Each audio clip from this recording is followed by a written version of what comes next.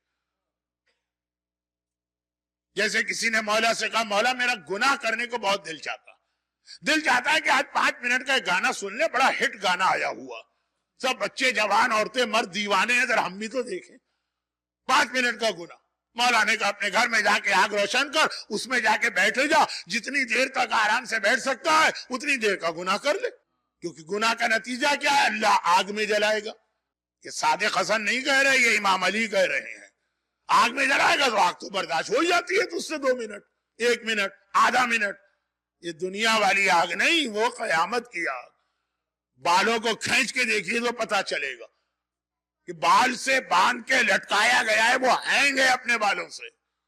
شاید اس لیے بھی عورتوں کو سلمنگ کا بڑا شوق ہے کہ ذرا وزن کم ہو جائے گا تو ذرا تکلیف کم ہوگی, وزن زیادہ ہوگا تو خیر. تو اب یہ کہ پیغمبر کہہ رہے میں نے اپنی آنکھ سے دیکھا اس عورت کا چیخنا اور تڑپنا.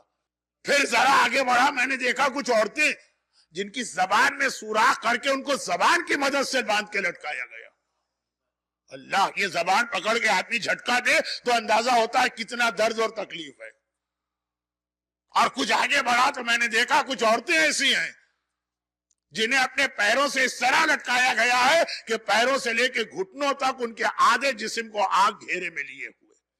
اب میں ذرا آگے بڑھا تو میں نے دیکھا کہ کچھ عورتوں کو ان کے سینے سے باندھ کے لٹکایا گیا. میں کچھ آگے بڑھا تو میں نے دیکھا کہ ایک ایسی عورت ہے جس کا سارا جسم گدھے کا ہے, چہرہ سور کا, اور اسے 1000 طرح کا عذاب دیا جا رہا. اور میں کچھ اور آگے بڑھا تو میں نے دیکھا ایک ایسی عورت ہے جس کو کتے کی شکل میں تبدیل کیا گیا, اور اس کے بدن میں آگ داخل کی جا رہی اور نکالی جا رہی، اور ان کا تڑپنا، ذرا سی گرم چائے یا کافی زبان پہ آ جائے تو آدمی بل بلا اٹھتا۔ اور کہا کہ میں ذرا آگے بڑھا تو میں نے دیکھا کچھ عورتیں اس طرح سے لٹکائی گئی ہیں باندھ کے کہ فرشتے آگ اور لوہے کی قینچیوں سے، وہ جو سیزر ہوتی، ان کے دائیں اور بائیں پہلو کا گوشت کاٹ کاٹ کے ان کو کھلا رہے۔ اور میں ذرا آگے بڑھا تو میں نے دیکھا کہ کچھ عورتیں ایسی ہیں جن کے ہاتھ اور پاؤں کو لوہے کی زنجیر میں باندھ کر انہیں اس طرح آگ میں پھینکا گیا ہے کہ سانپ اور بچھو ان کے جسم پر چل رہے ہیں، کرالنگ کر رہے ہیں، رینگ رہے ہیں اور ان کو کاٹ رہے ہیں۔ 2 دن پہلے جو میں نے کہا تھا کہ کچھ تکلیفیں یوں معلوم نہیں ہوتی، ہاتھ پاؤں باندھ دیا جائے، خالی ایک مکھی اگر آپ کے چہرے پہ چلے گی تو اتنا انکمفرٹیبل اور انیزی آپ محسوس کریں گے۔ ایک مچھر آ کے بیٹھ جائے، ہاتھ پاؤں بندھے، آپ اس کو ہٹا نہیں سکتے۔ سانپ اور بچھو خالی چل نہیں رہے، کاٹ بھی رہے۔ اور پھر میں نے دیکھا کہ ایک ایسی عورت ہے کہ جسے ایک باکس میں بند کیا گیا ہے، یہ باکس پورا آگ کا بنا ہوا، اور وہ اندھی بھی ہے، گونگی بھی ہے، بہری بھی ہے، اور 1000 طرح کا عذاب دیا جا رہا۔ اور پھر میں نے ایک ایسی عورت کو دیکھا کہ جس کے جسم میں جتنے بھی داخل ہونے کے راستے، سب سے عجیب طرح کا عذاب اس کو دیا جا رہا۔ کچھ چیزیں میں پڑھ بھی نہیں پا رہا۔ رسول اللہ رو رہے تھے، بیٹی نے پوچھا بابا آپ کیوں رو رہے؟ پیغمبر نے بتایا تو بجائے اس کے کہ بیٹی باپ کو خاموش کرائے، بیٹی رونے لگی۔ اب فاطمہ اور علی کے رونے کی باری ہے، دونوں بیٹھ کے اس حجرے میں رو رہے ہیں۔ ایک ایسی مجلس بیت الاحزان میں ہوتی تھی جس میں معصومہ مصائب پڑھتی تھی، معصوم مصائب سنتے، اور آج پیغمبر کے حجرے میں ایک ایسا منظر ہے کہ رسول خدا رو رہے، علی مرتضی رو رہے، فاطمہ زہرا رو رہی، اور روایت ہم تک پہنچا رہی۔ یہ روایت مولا بھی ہم تک دے سکتے کہ میں نے رسول سے سنا، نہیں، فاطمہ فرماتی ہیں، تاکہ اندازہ ہو جائے نا کہ صدیقہ طاہرہ کو صاحبان ایمان کتنا صدیقہ مانتے، نعوذ باللہ، ہر ایک شخص مانتا، مگر صدیقہ ہے تو ہر بات سچ۔ یہ وعدہ بھی سچا ہے کہ گناہگار شیعوں کی بخشش کرا کے جنت میں لے جاؤں گی، اور یہ روایت بھی سچ۔ روتے روتے زہرا نے کہا، اب یہ ساری عورتیں جن پہ عذاب آ رہا ہے یہ رسول کی بیٹیوں کی حالت دیکھ کے باپ روئے گا کہ نہیں روئے گا؟ لیکن ایک مرتبہ کہا بابا آخر یہ عذاب آیا کیوں؟ 10 میں سے 2 کا عذاب تو میں وجہ نہیں بتا سکتا، کوئی اچھا نہیں لگے گا ممبر سے۔ 8 فرمایا جس عورت کو اپنے بالوں سے باندھا گیا، آپ سمجھ گئے، یہ وہ عورت کہ جو اپنے بال نامحرم سے نہیں چھپاتی تھی۔ خالی بالوں کی بات ہو رہی ہے، باقی جسم نامحرم سے چھپاتی ہوگی، خالی بال۔ اور جس عورت کو زبان سے باندھ کے لٹکایا گیا، یہ اپنے شوہر سے بڑی بدتمیزی، بڑی بد اخلاقی، بہت ہی رف لینگویج کے ساتھ بات کیا کرتی تھی۔ اور جس عورت کو آگ میں پاؤں ڈال کے ایک طرح آگ کی کرسی بنا کے اس کو آگ کی کرسی پہ بٹھایا گیا۔ ذرا سی اگر اسٹیل کی کرسی سعودی عرب میں عرفات کے میدان میں دھوپ میں پڑی اور گرم ہو جاتی ہے، حاجی صاحب بیٹھتے ہیں، اچھل جاتے ہیں اس کے اوپر بیٹھ کر۔ اتنا موٹا اور طویل کا احرام پہننے کے باوجود 52 ٹیمپریچر ہوتا ہے سعودی عرب میں گرمیوں میں، 57۔ اور یہ میں بات کر رہا ہوں جہنم کے آگ کی جو 57,000 یا لاکھ یا کروڑ یا بلین ٹیمپریچر ہوگا۔ مگر رسول نے کہا کہ یہ وہ عورت تھی جو اپنے پیروں کی مدد سے اللہ کی نافرمانی کرتی ہے، یعنی شوہر کی پرمیشن کے بغیر گھر سے باہر جاتی۔ شوہر کی ہر طرح کی اطاعت عورت پہ واجب نہیں، لیکن یہ جو بات آئی کہ گھر سے باہر نہیں نکل سکتے یہ واجب ہے، اور جو اس کے بعد والا میسج وہ بھی ذرا جلدی پڑھ دوں گا۔ جس عورت کو اس کے سینے کی مدد سے باہر کہا گیا، یہ شوہر کا وہ جو اصل حق ہے، جو نکاح جس کے لیے کیا جاتا وہ ادا نہیں کرتی۔ اور اللہ کے رسول فرماتے ہیں جسم گدھے کا اور سر کتے کا، یہ وہ عورت تھی، اور اس کے ساتھ 1000 طرح کا عذاب دیا جا رہا۔ یہ وہ عورت تھی جو فساد برپا کرتی تھی معاشرے میں، یعنی لوگوں کو آپس میں لڑاتی تھی، یہاں کی بات وہاں، وہاں کی بات وہاں۔ ویل لکل ہمزۃ لمزہ، چغل خور جسے اردو میں کہتے ہیں۔ کتنے گھر ٹوٹے ہیں عورتوں کی اس چغلی کی عادت کی وجہ سے، کتنے شوہر اور بیوی میں سیپریشن ہوا، کتنے بھائی بھائی کے اندر، بہن اور بھائی کے درمیان جھگڑے ہوئے۔ چلو 50 سال 60 سال مزے لے لو چغلیاں کر کے، پھر قیامت کا دن کتنا بڑا ہے، اور یہ قبر کا پیریڈ۔ شب جمعہ بھی ہے، صدیقہ طاہرہ کی بات بھی ہو رہی ہے، مظلومہ اپنے آپ پہ ظلم نہ کرو. اور فرمایا وہ عورت جس کا سر اور جسم کتے جیسا بنا کے عذاب دیا جا رہا. 1000 طرح کا عذاب، یہ جملہ روایت کا ہے. معصوم نے کہا 1000 طرح، یعنی بہت ساری قسموں کا اور بھی عذاب. کہ یہ وہ عورت ہے جو دوسروں سے جیلس اور حسد کیا کرتی. من شر حاسد اذا حسد، حسد بہت بڑی خرابی. الحسد یاکل الحسنات کما تاکل النار الحطب. جیلسی یا حسد نیکیوں کو اس طرح سے کھا جاتا ہے جیسے آگ لکڑی کو کھا کے ختم کرتی. نیکیاں تو کھا لی حسد نے، اس کی سزا یہ. اور کہا اس کے بعد وہ عورت جس کے دونوں پہلوؤں کا گوشت کاٹ کاٹ کے اس کو کھلایا جا رہا، یہ غیبت کرنے والی. غیبت اور چغلی میں فرق ہے. وہ تو قرآن کی آیت بھی ہے کہ غیبت کرنا ایسا ہے جیسے اپنے مردہ بھائی کا گوشت کھانا. اور پیغمبر نے کہا کہ غیبت کرنے والا اپنا گوشت کھا رہا. اور بس آخری اور 8واں بیان 9واں 10واں میں پڑھنا نہیں چاہتا ممبر سے. کہا کہ 8واں ہاتھ پاؤں باندھ کر آگ میں پھینکا گیا ہے، سانپ اور بچھو اس میں چل رہے ہیں. یہ وہ عورت ہے جو اپنا بدن نامحرموں کو دکھانا چاہتی تھی. 2 چیزیں، ایک حجاب کرنا، اپنے آپ کو چھپاؤ. ایک ہے کہ حجاب نہ کرے لیکن اپنا جسم دکھانا بھی نہیں چاہتی. اور ایک ہے کہ نہیں، ایسے ڈریسز، ایسی پرفیوم، ایسی جیولری، وہ جو ایک خاص عورتوں کی سینڈل آتی ہے ٹک ٹک ٹک ٹک ٹک ٹک، کہ اگر نہ بھی دیکھنا چاہے تو آدمی آنکھ اٹھا کے دیکھتا ہے کون ملکہ آ رہی. مثلا کہ اس نیت کے ساتھ یہ ساری چیزیں پہنی جا رہی کہ نامحرم دیکھے. کہا کہ یہ اس کا عذاب. اور 9ویں اور 10ویں کا تعلق تو کچھ ایسے فعل حرام سے جو ممبر سے بتانا مشکل. شاہ عبدالعظیم حسنی جیسا عظیم اور راوی 9ویں امام سے یہ روایت نقل کرتا ہے، میری دادی رونے لگی. بابا یہ اتنا عذاب آپ نے دیکھا. لیکن بہرحال شب جمعہ صدیقہ طاہرہ کی سچائی پہ کوئی شک نہیں کر سکتا. شب جمعہ یاد کرو، اور اس کے حوالے سے خالی یاد نہیں کرو، پورا ہفتہ اپنے آپ کو چینج کرو. مولا کا جملہ ہے کہ گناہ کتنے جلدی ختم ہو جاتا، لیکن اس کے رزلٹ اور اس کے نتائج کتنے عرصے تک آدمی کے ساتھ رہتے ہیں. 50 سال میں یہ بے پردہ عورت بھی قبر میں جائے گی، اور ایسے جائے گی کہ فرشتے ہنسیں گے. سارا حجاب عورت کو قبر میں ہی کرایا جاتا. مقنا بھی ہونا چاہیے، اور چادر بھی ہونا چاہیے، اور پورا جسم بھی چھپا ہونا چاہیے.